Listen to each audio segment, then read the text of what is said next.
Let's go through some films that I think are worth your attention from 2025. Stuff that I didn't review, stuff that you may not have heard of, stuff that you should see. We're still at the beginning of 2026. We're still at its infancy. And as I've said in a couple of reviews, the quality of films that I've seen on the big screen have been amazing. So we should talk about some films that I saw in 2025 last year that I didn't review, but I thought were incredible as well. There's loads of them. So I've selected a few films that I think you should see. They'll be available on demand somewhere. They'll be easy to find. Let's fire up the recommendation machine and let's talk about some amazing films you should see from 2025. All right, let's start this roundup with a movie starring Jennifer Lawrence and Robert Pattinson. It features some great opening scenes with great sound design and an oddness to the intro. An early discussion about the stars and how small they make you feel, juxtaposed with a baby crying, signifying the reality and how important being a mother really is.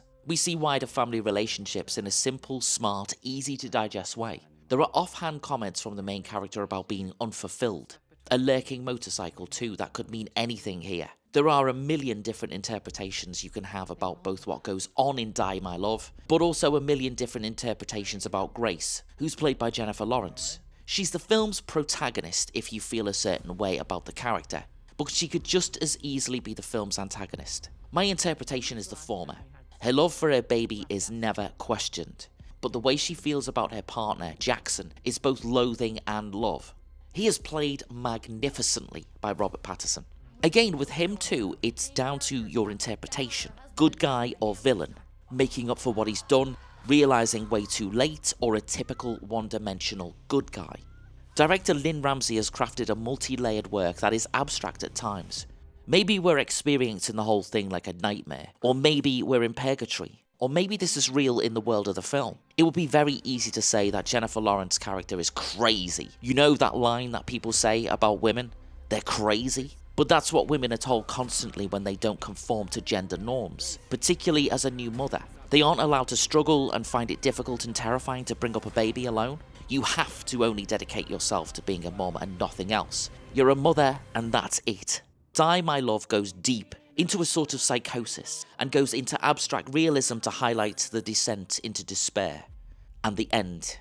I'm still trying to piece together what it means, what it's trying to say, and I can't say it anyway because I'm not spoiling this amazing, off-the-wall movie. That was Die My Love.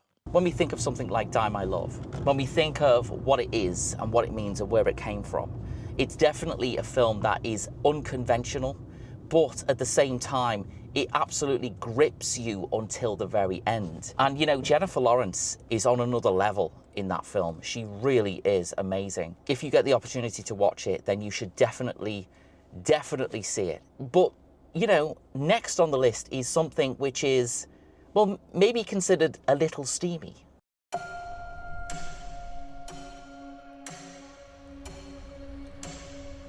This film was highlighted as a spellbinding performance from Vicky Krieps, but for me it was Emma Mackey and Fiona Shaw who stole the show here.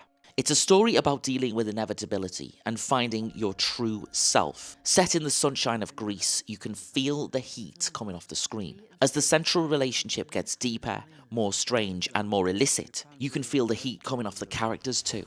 It's all balanced out with the straight down-to-earth mother character. Once again, if this doesn't want to make you move to a hot country with beaches and blue sea, then I don't know what would.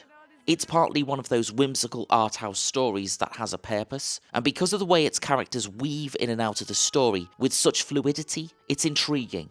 Emma Mackey, she's got this stare, this look about her, where you can see the depth of her character without her saying a single word. And that's the magic ingredient to elevate this film from being something to being quite something. Hot Milk is a steamy story that has a point, is meaningful, and looks gorgeous. I'm not going to give away anything really about this film because I think you should seek it out and enjoy. It was one of my understated, underrated favourites of last year. It's called Hot Milk. So we go from the sun-drenched beaches of Greece to the, well, I suppose you can say gorgeous-looking, yet not very sunny beaches of Ireland off the coast of the UK. The next film on the list is one that, well, you probably have not seen, but if you love British comedy, then you definitely should see it. The Ballad of Wallace Island is a British comedy based on a short story and is one of those comedies that only the British can do and pull off. The type that isn't only funny but is deeply emotional too. Tim Key is a comedian who featured, among many other things, on the highly popular show Mid-Morning Matters with Alan Partridge and the Alan Partridge movie Alpha Papa. I last talked about him for his role in Mickey 17 in my review of that film, and here, in The Ballad of Wallace Island, being his most Tim Key performance I've ever seen. This is an odd film that also features amazing performances from Carey Mulligan and Tom Basden, who is also a great writer himself. The story revolves around an eccentric millionaire, played by Key, who pays one half of his favourite, long-since split-up band MacGyver Mortimer to perform a gig on Wallace Island. He lives on his own on Wallace Island in a massive house. Key maintains his character's oddness mercilessly throughout this film, as things get even more uncomfortable and laugh-out-loud funny, especially when the other half of MacGyver Mortimer turns up on the island, under the impression that there's a reunion gig. Nobody knows anything about anything, which adds to the already uncomfortable atmosphere. From this point onwards, though, the story develops its soul and its heart, as Mulligan breathes more life into this already fabulously odd movie.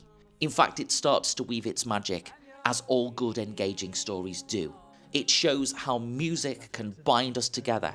Also, Wallace Island is beautiful. It's a gorgeous place off the British Isles, somewhere out there. But I was waiting for that moment, the thing this whole film is building up to. I didn't know what it was going to be, but I knew it was coming, and boy, when it happens, it is something else, something to behold. The Ballad of Wallace Island is one of those movies that doesn't spell out how its characters are feeling, but because it plays out so perfectly, once it's finished is when you grasp those subtleties, especially in the lead character. This gives way to a hidden depth, and you see that quiet heartbreak that lives inside of him that you didn't know was there the whole time. It's really quite something. This film is worth seeking out. Rent it, find it on a streaming service, whatever. The Ballad of Wallace Island is a great film, and if you've not seen it, you are missing out. All right, I'll be honest with you, right? The next film is one of my favourite films I've ever seen. I mean, I watched it and I could not contemplate how I was feeling. I felt so many different things when I watched it that I was definitely gripped from start to end, and I definitely had complete and total empathy with the main character. And I don't know, I just think there's something about this film. It's a really glorious, glorious piece of work. So let's see.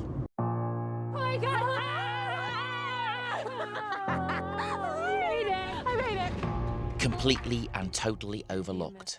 Sorry Baby is written, directed and stars Eva Victor. She gives a heartbreaking performance in this film. It's a performance that stays deep within the main character and only comes out in pieces, in fragments, helping you see the amount of pain, trauma and fear that she's in. It's a look at the trauma that we bury deep inside of us and never share, even when we try to let it out, from events that happen to us that we can't address out loud. The themes this movie tackles directly show the lack of support in the real world from authorities, and in turn lead to a shame that adds on top of the already hidden trauma that our main character feels. Agnes is a teacher who leads a secluded life, a quiet life, but she's proud of her academic achievements and her pursuit of becoming an English teacher. During the course of the movie, a horrific event happens to her that causes her to retreat even more within herself.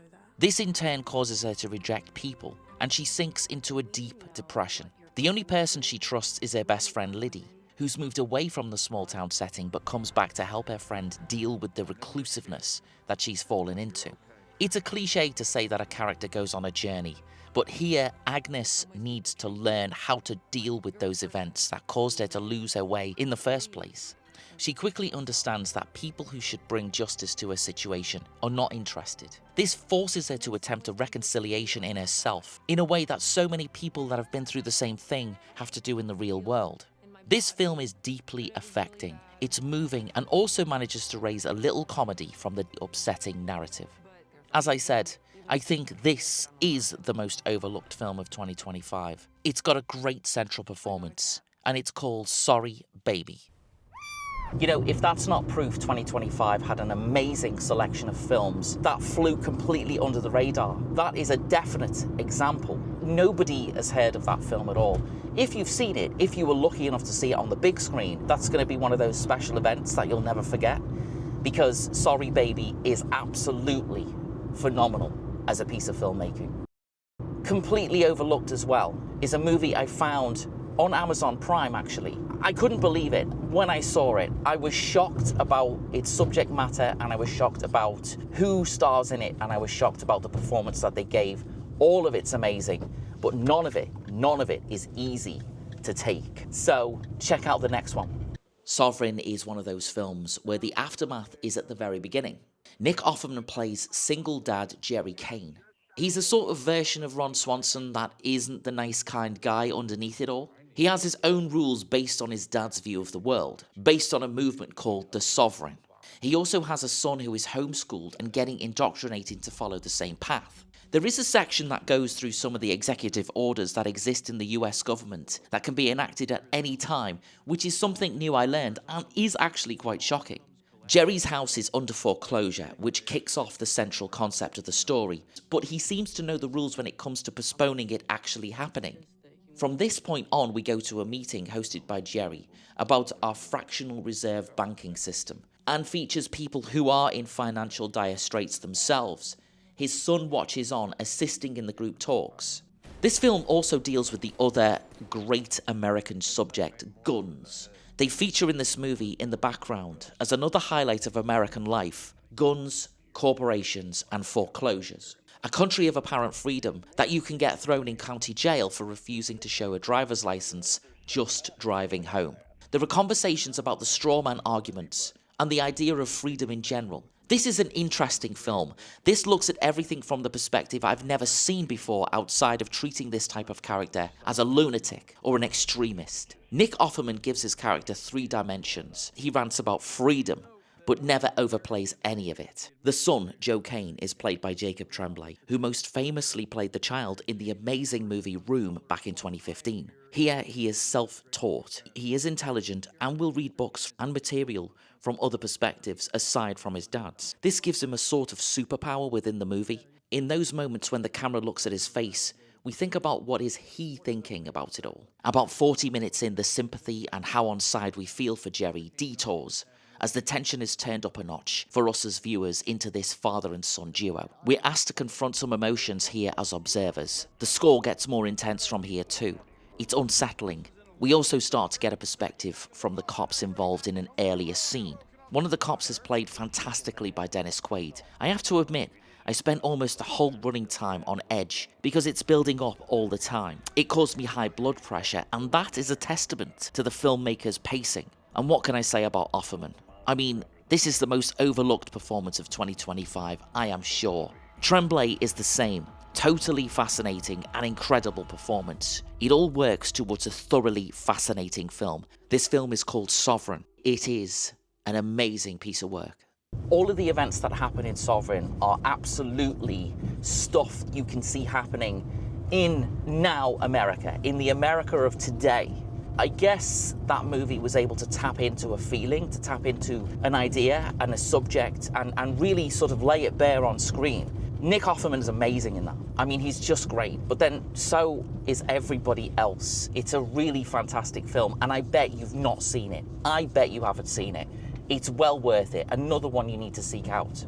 But, you know, I guess we can only recommend so many films. So the last film on the recommendation list here is one that I don't think a movie can get any tinier and smaller than this. I don't think so.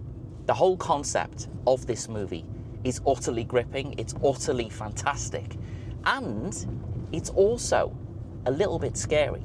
So what am I talking about? I'm talking about a really minute little film that has got a huge heart and soul and is a little bit scary and a bit strange.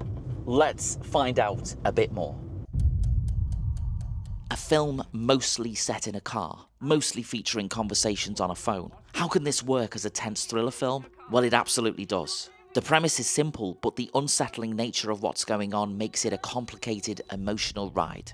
Because of its limited settings, the film totally relies on the power of its characters, and we learn about them, their situation, and how they all got to this point. It's fascinating. If it was a book, I wouldn't have been able to put it down.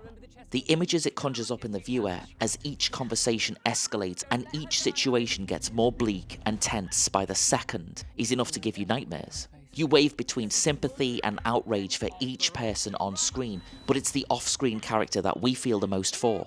Fear, frustration, and wanting to reach out and make it all better. I don't think films get any tinier than this, but it's edge-of-your-seat stuff as the tension picks up. The on-screen characters get more and more desperate. They talk faster, they breathe quicker. It's really good filmmaking, and it proves you can create as much emotional reaction from an audience being in one car than explosions and multi-million-dollar special effects bonanzas from, well, the Blue People films. But I cannot recommend Hallow Road highly enough. This is fantastic stuff, and again is another one of those hideously overlooked films from 2025. So if you see it anywhere, then rent it, watch it, enjoy it. One thing discovering these movies has taught me is that I need to work harder. I need to work harder for you guys to find some stuff out there as good as what's on this list. Amazing, thought-provoking, life-changing films, if they affect you in that way. They all reinforce my love for the art form that is cinema. We've got to find some more films that come out in 2026 that are as good as this. And if any of them are as good as any of the films on this list, then 2026 is going to be a great year. Check out the description for this video. I'm going to put a list of what these films are called and where you can find them in the UK, on demand, DVD, streaming, or whatever they are right now. And keep seeing films on the big screen, because that's where they're supposed to be seen, and that's where the magic happens. Let me know in the comments if you've seen a film that I haven't covered here that you thought was unbelievably amazing. This is the Film Podcast. Thank you for watching. Like and subscribe, and I'll see you again soon for another review on the channel.